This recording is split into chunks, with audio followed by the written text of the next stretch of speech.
करने जा रहे हैं बेटा 12th क्लास की हिस्ट्री का जो आपका सेकेंड लेसन है, जिसका नाम है राजा, किसान और नगर, जिसमें हम आरंभिक राज्य और अर्थव्यवस्थाओं के बारे में पढ़ेंगे।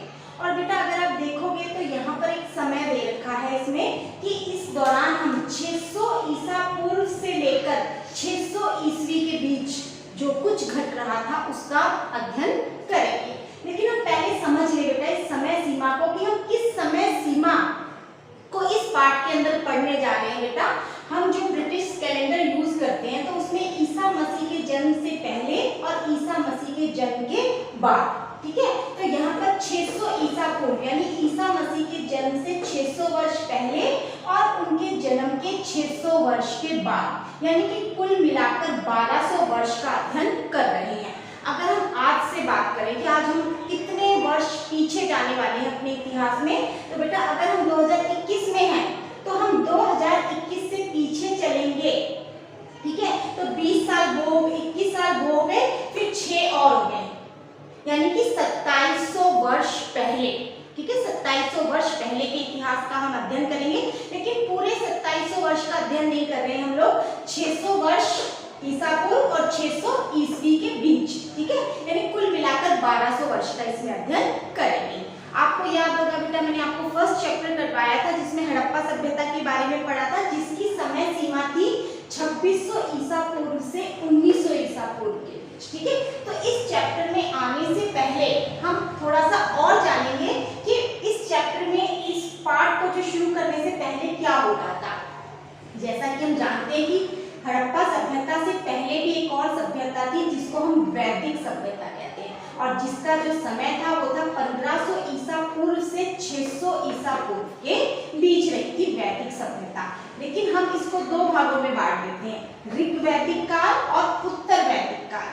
जो बेटा आपका ऋग वैदिक काल है उसका समय है 1500 ईसा पूर्व से लेकर 1000 ईसा पूर्व तक, क्योंकि उस समय अगर इस समय के बारे में अगर हमें जानना है तो हमारा जो स्रोत था वो था ऋग्वेद, ठीक है। और उसके बाद 1000 ईसा पूर्व से 600 ईसा पूर्व तक का समय उत्तर वैदिक काल के नाम से जाना जाता है, क्योंकि इस दौरान सामवेद, यजुर्वेद, अथर्ववेद, आर्यक, उपनिषद इन सब ग्रंथों की रचना हो गई थी। इसके अलावा बेटा वैदिक सभ्यता को हम आर्य सभ्यता भी कहते हैं, क्योंकि आर्यों के बसने से ही ये सभ्यता का आरंभ हुआ था, इसलिए हम इसको आर्य सभ्यता के नाम से भी जानते हैं। अब सबसे बड़ी बात करते हैं कि हड़प्पा सभ्यता जो पूरी तरह से बेटा एक नगरीय सभ्यता थी, वही वैदिक सभ्यता पूरी तरह से एक ग्रामीण सभ्यता थी, ठीक है।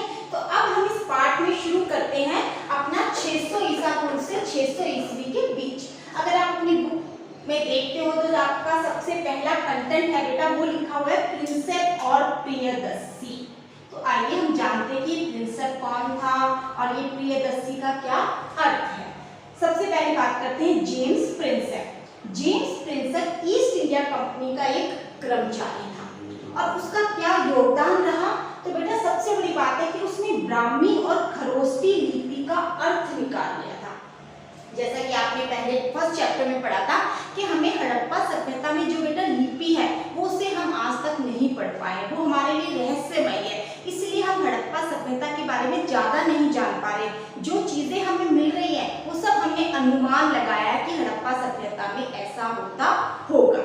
लेकिन अशोक के जितने भी अशोक के जो अभिलेख हैं, सिक्कों पर जो लिखा हुआ था वो ब्राह्मी और खरोष्टी लिपि में लिखा हुआ था, और जेम्स प्रिंसेप ने इसका अर्थ निकाल लिया। तो ये बहुत बड़ी उल्लेखनीय प्रगति रही हमारे इतिहास में। पूछा जाता है कि उसने ब्राह्मी और खरोष्टी लिपि का अर्थ कब निकाला, तो जैसे आपकी बुक में लिख रखा है 1830 के दशक में। दशक का मतलब होता है बेटा 10 वर्षों का समय, यानी कि 1830 से लेकर 40 के बीच का समय। लेकिन सही समय भी दिया हुआ है आपकी बुक में, वो था 1838 में, यानी 1838 में जेम्स प्रिंसेप ने ब्राह्मी और खरोष्टी लिपि का अर्थ निकाल लिया था। उसने देखा कि अधिकतर अभिलेखों पर और सिक्कों पर प्रियदर्शी लिखा हुआ था।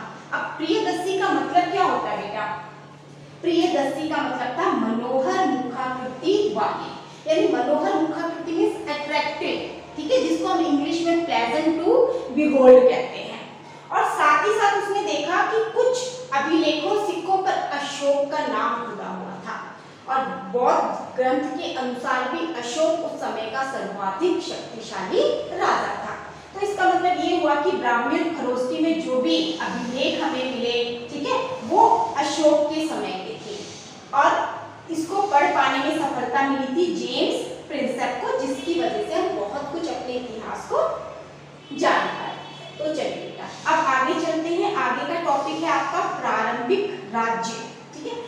ये बहुत ही इंपॉर्टेंट है बेटा, इसको आपको ध्यान से समझना है और करना है।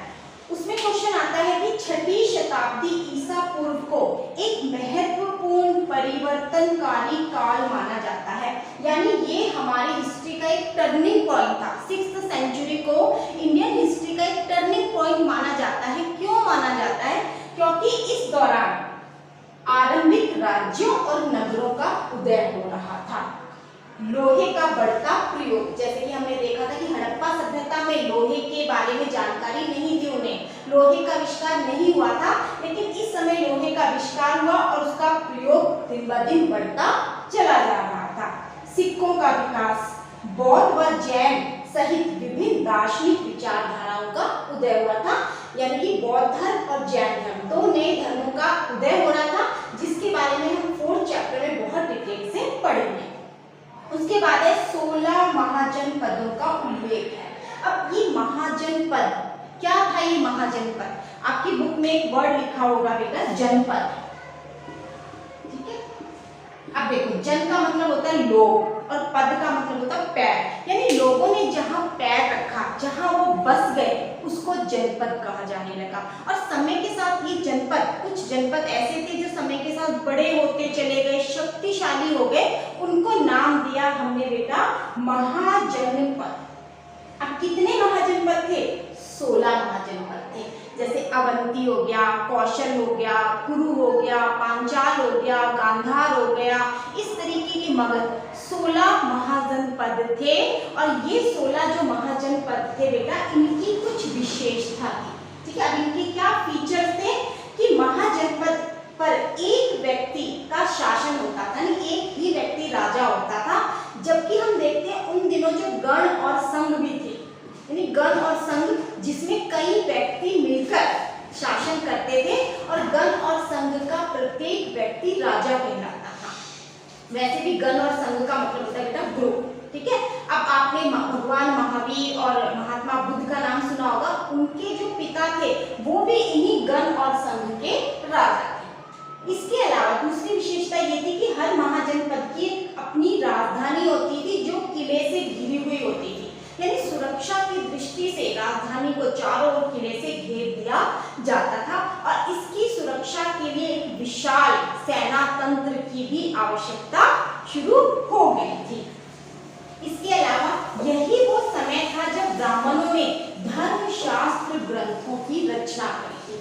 धर्मसूत्र, धर्मशास्त्री ब्राह्मणों के द्वारा लिखे गए ग्रंथ थे, जिसमें एक ये नियम बता दिया गया था कि जो क्षत्रिय है वही राजा बनेगा। इट मींस अब जो क्षत्रिय होगा वही राजा बनेगा। इसके अलावा किसानों, व्यापारियों और शिल्पकारों से कर वसूल करना राजा का कर्तव्य होता था। इसके अलावा जो राजा थे वो उसके अपने पास एक स्थायी सेना रखने लग गए थे, ठीक है। अब उनके पास एक स्थायी सेना और नौकरशाही तंत्र अब उनके पास होने लगा था। इससे पहले क्या करते थे, जो राजा लोग होते थे वो सामंतों द्वारा दी गई सेना पर ही निर्भर होते थे, यानी अस्थायी सेना होती थी।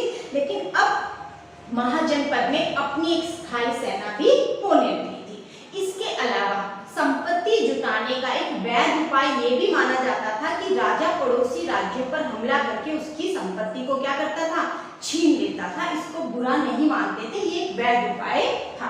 तो ये थी बेटा महाजनपद की विशेषताएं। अब मैंने आपको बताया कि उन दिनों 6वीं शताब्दी ईसा पूर्व में 16 महाजनपद थे, ठीक है, लेकिन उनमें सबसे शक्तिशाली था हमारा मगध, ठीक है। अब मगध क्यों शक्तिशाली था इन 16 महाजनपद में? तो मगध के शक्तिशाली बनने के कुछ कारण थे। क्या कारण थे? बहुत इंपॉर्टेंट क्वेश्चन है बेटा ये भी। मगध क्यों शक्तिशाली था? नंबर 1 उपजाऊ भूमि, ठीक है। अब मगध की जो भूमि थी बहुत ही उपजाऊ थी, यानी खाद्यान्न बहुत अच्छा होता था, तो कोई भी कमी नहीं थी खाद्यान्न की। दूसरा है जंगलों में हाथी की उपलब्धता। अब जंगलों में हाथी उपलब्ध थे और हाथी सेना का एक प्रमुख अंग माना जाता था। आपने देखा होगा कि पुराने टाइम में राजा हाथी पर बैठकर युद्ध करते थे और उस समय मगध के जंगली क्षेत्रों में हाथी उपलब्ध होते थे, तो इसलिए जो उनकी सेना का एक महत्वपूर्ण अंग हुआ करते थे। इसके अलावा लोहे की खदानें, आयरन माइंस थी वहां पर, और आयरन का प्रयोग किस काम के लिए करते थे? लोहे का प्रयोग वहां पर औजार बनाने के लिए, हथियार बनाने के काम में आता था। तो जितने भी हथियार बनते थे उन लोहे के बन रहे थे और लोहा उनको आसानी से वहां पर उपलब्ध हो जाता था। नदियों द्वारा यातायात, गंगा और उसकी सहायक नदियों से आवागमन यानी आना और जाना था, वो सस्ता भी था और सुलभ भी था। इसके अलावा था योग्य व महत्वाकांक्षी शासक। अब मगध में जो राजा हुए, बिंबिसार, अजातशत्रु, महापद्मनंद, ये जितने भी राजा थे बड़े महत्वाकांक्षी थे और उन्होंने अपनी महत्वाकांक्षाओं के कारण ही मगध को शक्तिशाली बनाए रखा। तो ये वो सारे रीजंस मैंने आपको बताए हैं जिसकी वजह से मगध इन 16 महाजनपदों में सबसे ज्यादा शक्तिशाली था। अब बात करते हैं इसकी राजधानी की। जो इसकी राजधानी थी वो भी बड़ी सुरक्षित थी। जो प्रारंभिक राजधानी थी वो थी बेटा राजगृह। राजगृह का मतलब होता था राजाओं का घर, जो कि पहाड़ियों के बीच में बसी हुई थी, यानी पूरी तरह से सुरक्षित थी। लेकिन 4वीं शताब्दी ईसा पूर्व में राजधानी को राजगृह से शिफ्ट कर लिया गया था पाटलिपुत्र, जो आज आपका आधुनिक पटना है। जहां आज पटना है वहीं पर पहले पाटलिपुत्र था और मगध ने अपनी राजधानी राजगृह से शिफ्ट कर लिया था पाटलिपुत्र को, जो गंगा के किनारे बसी हुई थी। अब इसी मगध साम्राज्य से आप अपनी बुक में देखोगे, जो आपका तीसरा टॉपिक है वो है एक आरंभिक साम्राज्य, यानी इसी मगध से एक हमारा जो पहला साम्राज्य था, पहला वंश था, वो उदय हुआ था, जिसका नाम था बेटा मौर्य वंश। ठीक है, और जिसके संस्थापक थे चंद्रगुप्त मौर्य। उन्होंने लगभग 321 ईसा पूर्व में मौर्य वंश की नींव रखी थी। अब क्योंकि मगध पर पहले हर्यक वंश आया, फिर नाग वंश आया, फिर नंद वंश, और जो नंद वंश का अंतिम राजा था बेटा धनानंद। चंद्रगुप्त मौर्य ने धनानंद को पराजित किया और मौर्य वंश की नींव रखी थी। चंद्रगुप्त मौर्य के समय जो मौर्य साम्राज्य था वो तकरीबन पूरे भारत तक फैला हुआ था। पश्चिमोत्तर की बात करें तो अफगानिस्तान, बलूचिस्तान से लेकर आपका आंध्र प्रदेश तक फैला हुआ था। और सबसे बड़ी बात है उड़ीसा, जिसको उन दिनों कलिंग कहा जाता था। चंद्रगुप्त मौर्य उसको जीतना चाहता था लेकिन जीत नहीं पाया था, लेकिन उसका ये काम उसके पोते, ठीक है, अशोक के द्वारा किया गया था। आपने कलिंग युद्ध के बारे में सुना होगा कि इस युद्ध को जीतने के बाद जब अशोक ने देखा कि बड़ा रक्तपात हुआ है, बहुत खून खराबा बहा इस युद्ध में, उसके बाद उसने युद्ध ना करने की नीति अपनानी थी और बौद्ध धर्म को अपना लिया था। तो इस प्रकार ये मौर्य वंश बहुत विशाल साम्राज्य के तौर पर जाना जाता था। अब यहाँ पे एक बहुत इंपॉर्टेंट क्वेश्चन आता है बेटा, वो है मौर्य वंश की जानकारी के स्रोत, कि हमें मौर्य वंश के बारे में कैसे पता चलता है। तो मौर्य वंश की जानकारी का जो सबसे प्रमुख स्रोत है उसमें है मेगास्थनीज की इंडिका। मेगास्थनीज ने एक बुक लिखी थी बेटा जिसका नाम था इंडिका। मेगास्थनीज जो कि एक राजदूत था, ग्रीक राजदूत था, एम्बेसडर था, और वो चंद्रगुप्त मौर्य के समय में भारत आया था और उसने वो चंद्रगुप्त मौर्य के दरबार में रहा। तो उसने जो कुछ देखा वो अपनी बुक इंडिका में लिखा। तो उस इंडिका बुक से हमें मौर्य वंश के बारे में बहुत सारी जानकारी प्राप्त हो जाती है। दूसरा है कौटिल्य का अर्थशास्त्र। कौटिल्य आपने नाम सुना होगा, जिसको चाणक्य भी कहा जाता है। कई बार हम बोलते हैं चाणक्य नीति के अनुसार। और इसके अलावा इसका एक और भी नाम था विष्णुगुप्त। तो चाहे कौटिल्य कह लो, चाहे चाणक्य कह लो, विष्णुगुप्त कह लो, उन्होंने भी एक बुक लिखी थी अर्थशास्त्र। तो इस बुक से भी हमें मौर्य वंश के बारे में बहुत कुछ पता चलता है। इसके अलावा जैन व बौद्ध साहित्य, ठीक है, अशोक ने बौद्ध धर्म को अपना लिया था, तो कहीं ना कहीं बौद्ध साहित्य में मौर्य वंश का जिक्र किया गया है। तो ये भी हमें मौर्य वंश के बारे में जानकारी देते हैं। पौराणिक ग्रंथ हो गए, संस्कृत साहित्य हो गया, जैसे विशाखादत्त का मुद्रा राक्षस, ठीक है, उनसे भी हमें मौर्य वंश के बारे में जानकारी प्राप्त होती है। इसके अलावा पुरातात्विक स्रोत जैसे मूर्ति कला, अब मौर्य वंश के बहुत सारी जो स्कल्पचर है, मूर्ति कलाएं जो हमें प्राप्त हुई है, उनसे भी हमें मौर्य वंश के बारे में बेटा पता चलता है। जैसे कि हमारा जो नेशनल एम्बलम है, हमारा जो राष्ट्रीय चिन्ह है, ठीक है, वो कहाँ से लिया गया, वो उसी मौर्य काल से लिया गया। जो अशोक स्तंभ के नाम से जाना जाता था, उसी को हमने अपना नेशनल एम्बलम बना लिया।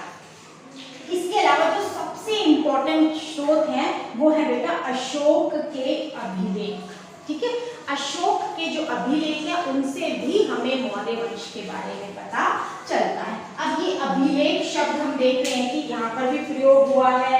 इसके अलावा जब मैंने बताया था आपको कि ब्राह्मी और खरोष्टी लिपि का अर्थ निकाल लिया था, तो बहुत सारे अभिलेखों में ब्राह्मी और खरोष्टी लिपि थी। तो अभिलेख क्या होते हैं बेटा, अभिलेख जो पत्थर, चट्टान या फिर पक्की मिट्टी जैसे कठोर सतह पर खुदे हुए होते थे, वो अभिलेख होते हैं। और उन अभिलेखों से हमें बहुत सारी जानकारी प्राप्त हुई है। तो ये अभिलेख हमारी जानकारी का एक बहुत ही इंपॉर्टेंट सोर्स माने जाते हैं।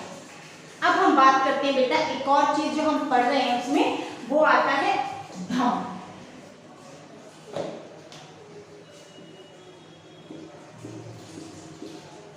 अशोक का धम, ठीक है, अब ये धम है, ये अशोक से जुड़ा हुआ था।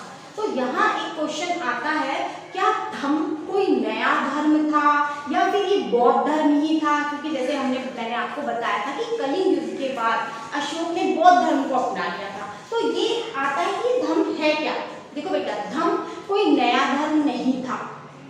धम क्या था कि अशोक ने सभी धर्मों की अच्छी बातों को इकट्ठा कर लिया था, यानी सही जीवन जीने के तरीके थे। इसमें बताया गया था कि सही जीवन कैसे जिया जा सकता है। और इसके अलावा क्योंकि अशोक के समय साम्राज्य, मौर्य साम्राज्य बहुत दूर तक फैला हुआ था, तो अशोक ने सोचा कैसे साम्राज्य को अखंड बनाए रखा जा सके, तो इसके लिए उसने धम की स्थापना की थी। अब इसके जो नियम थे वो बहुत ही साधारण थे, सार्वभौमिक थे, जैसे बड़ों की सेवा करना, गुरुजन का आदर करना, अपने धर्म के साथ साथ दूसरे धर्मों का भी आदर करना। और अशोक ने इस धर्म के सिद्धांतों का जो प्रचार वो अभिलेखों के माध्यम से किया। बहुत सारे अभिलेख थे जिस पर धर्म के सिद्धांतों का प्रचार किया गया था। इसके अलावा अशोक ने एक अधिकारी की भी नियुक्ति की गई थी, जिसको हम कहते थे धम्म महामान। 1 मार्क्स में पूछ लिया जाता है कि कौन था ऐसा अधिकारी जो धम्म के सिद्धांतों का प्रचार कर रहा था। उस अशोक ने किसकी नियुक्ति की गई थी? अशोक ने जो नियुक्ति की गई थी बेटा, उस अधिकारी को कहा जाता था धम्म महामान। ठीक है, तो उसने अभिलेखों के माध्यम से और धम्म महामात के माध्यम से, ठीक है, ये जो अधिकारी था इसके माध्यम से अशोक ने धम्म के सिद्धांतों का प्रचार किया। तो उम्मीद करती हूँ बेटा कि आज मैंने आपको जितना पढ़ाया है वो आपको अच्छे से समझ में आया होगा। चाहे आप कम पढ़िए, ठीक है, एक दिन में एक चैप्टर नहीं खत्म कर सकते आप, तो थोड़ा थोड़ा सा अपना कंटेंट बांट लो कि आज इतना पढ़ता हूँ, कल इतना पढ़ूंगा। जब थोड़ा थोड़ा करके पढ़ोगे तो आप पाठ को भी बहुत अच्छी तरह से समझ